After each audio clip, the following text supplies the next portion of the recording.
If you were a kid in the 1990s, only two things were certain.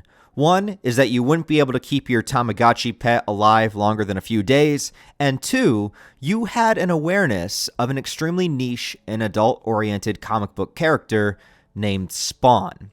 Created by Todd McFarlane in order to jumpstart his own comic book publishing company called Image Comics, Spawn was very different than a lot of the other traditional comic book superheroes at the time. Spawn, formerly known as Al Simmons, was an extremely skilled and capable soldier turned mercenary who was betrayed on a mission and burned alive, only to find himself going to hell after his death. He decides to make a deal with a devil named Malebolgia and becomes a Hellspawn, but only so that he could return to the world and see his wife Wanda once again.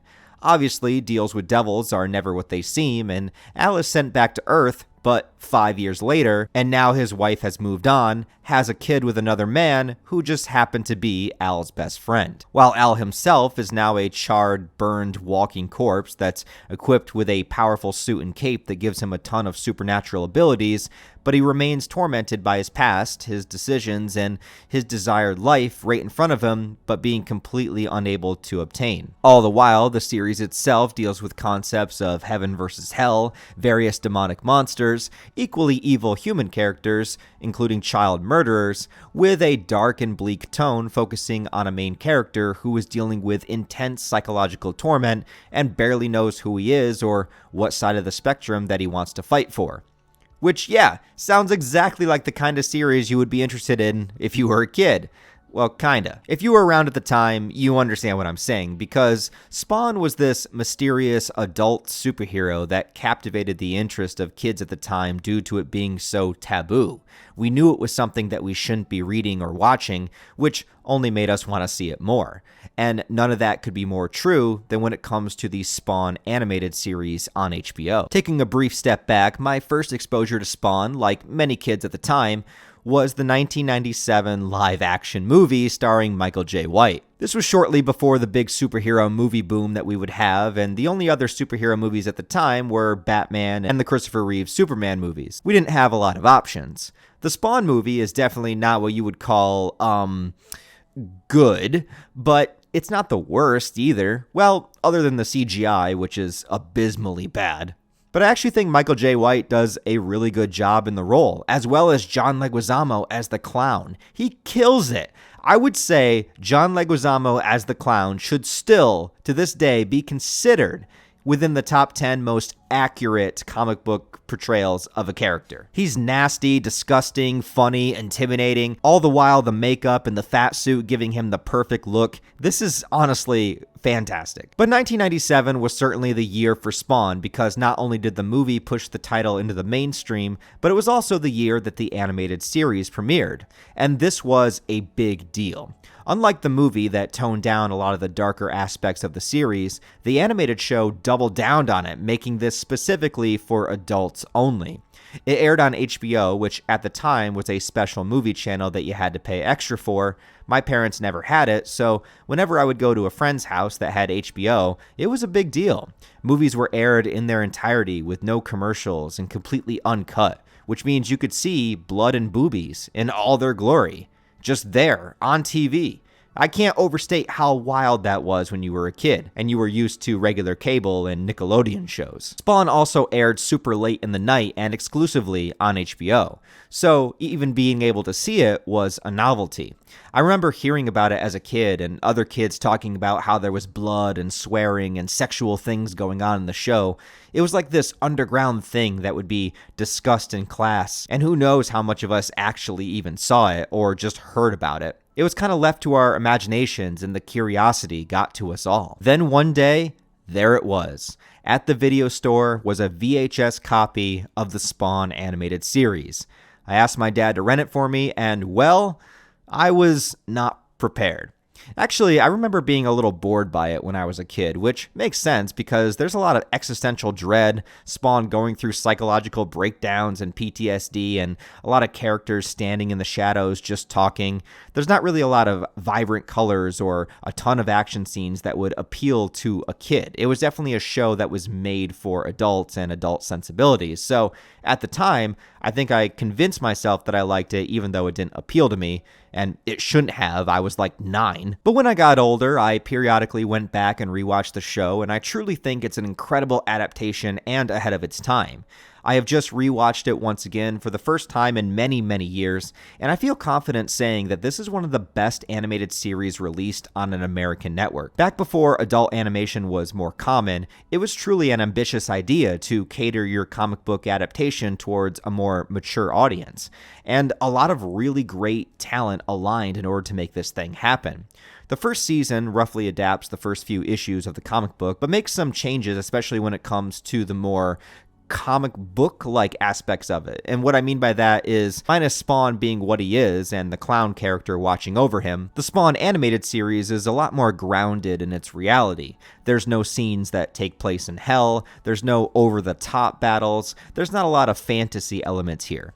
And anytime fights do happen, they feel very realistic and quick with their portrayal of violence. People get fucked up and don't recover from it. And people die in a variety of very uncomfortable ways. The majority of the first season takes place in the alleyways where Spawn resides, and they take particular care of the fact that Spawn is dealing with a lot of torment and doesn't even know what he wants to do with himself. Sometimes he just observes from the shadows, watching criminals kill people in the alley. Other times he does intervene, but sometimes it feels mildly heroic, and then other times it feels like he's just annoyed that they're there and wants to get them out of his territory. The clown shows up and shows him the truth of who and what he is, and making good on Hell's deal to show him his wife once again, as Spawn can only watch from a distance in pain now that she's moved on and happy without him with a child. As well as Spawn visiting his own grave and seeing the corpse of his former human body. He also periodically has flashbacks of the past, remembering that he wasn't exactly a good person. He did wind up in hell for a reason, after all. The first season really focuses on a lot of these aspects and is really like a character study more than a moving narrative, although there is a story in play, but it's very slow-paced, focusing more on what's going on internally with Spawn, rather than leading to any kind of heaven versus hell stuff. The style and aesthetic of the show is also standout, utilizing a lot of shadows and deep dark blacks on the screen. There's plenty of times where you barely see anything except the glowing of Spawn's eyes and maybe a barrel fire in the alleyway lighting part of the screen. Try watching the show with the lights on in your living room and good luck noticing what's going on. This show was designed to be watched at midnight with the lights off, and honestly, I recommend it that way. This has the perfect mood of a late night show, and one that's meant to be seen after most people have gone to sleep. By season 2, they even stopped putting any lighting on Spawn's suit at all. Literally, season 2 and 3, almost all you ever see of Spawn are his glowing eyes and his red cape. But the style of the show vibes with this, and with its protagonist as a creature hiding in the shadows. Not only is he a product of darkness, but he also doesn't want to be seen. And that's true physically, but also internally, being unable to open up to anyone or anything or expose his true self in fear of their reactions to him, and the way that he looks now. And all this is pulled together with Keith David voicing the title role. To this day, Keith David is the definitive Spawn voice for me, and I cannot picture anybody else in the role. His delivery is so perfect. Who the fuck are you? Your worst fucking nightmare. Who made you God, little man? Not that gun, not that uniform, nothing. You're gonna be my personal message board. I want everyone to see what happens when they come here, uninvited. And who am I? I don't know. That's right. You don't know. Let that little mystery keep you up at night. I warned you, you fat piece of shit. His threats to other characters are intimidating as hell. He also sells the inner torment of the character. This show would not work nearly as well without his absolutely perfect vocal performance, and he's even continued to play the role in various other media like video games and when Spawn was featured in Mortal Kombat 11. I'll turn you inside out, ass first, clown. And just as the show is not afraid to go there with its violence, the same is true when it takes its time to slow down and incorporate some genuine emotion. During Season 1, Wanda's daughter is abducted by a child killer named Billy Kincaid. Yes, Spawn does save her, but she doesn't know who Spawn is or what he was to Wanda, or that he could have potentially been her father. But the daughter, Cyan, is not afraid of Spawn. She even calls him the sad man, which rips me apart every time I hear her say it. Her youth and innocence allows her to see the truth about him that others would be too afraid to get close and understand. She feels his pain, but yet she's also involved in the cause of it, because she's a representation of the world that he can no longer have, a family that isn't his, that he must only watch from the shadows. Season 2, I think, is a little bit of a step down from Season 1. It's still good, but it's much slower paced. But it focuses a lot on Wanda and her new man, Terry, as they get involved with trying to take down one of the big bads of the series, Jason Wynn, a wealthy businessman who has a ton of power and influence and has many politicians and police forces under his control, as well as being the guy responsible for Spawn's death when he was a human. But one of the best episodes is the premiere of Season 2, where Wynn sends an old partner of Spawn to the alleyway to kill him named Chapel. Chapel is such a cocky asshole, and then seeing his slow revelation once he realizes that the creature he's hunting down is a resurrected Al Simmons, and the sheer power difference between the two of them at this point basically drives him mad, and it's wonderful. Season 3 is where things start to lean a little bit more into the supernatural element of the series. Here we have things like Heaven sending out assassins to Earth to take down Spawn, visions of a previous Hellspawn, and even a vampire chick that shows up to fight Spawn, which is probably one of the best fights of the series. It also involves Spawn with a lot more interactions with his family, and begins to expand the mythology, having a lot more scenes with Cagliostro. Now, this guy is a character that's been around since Season 1, but only very limitedly.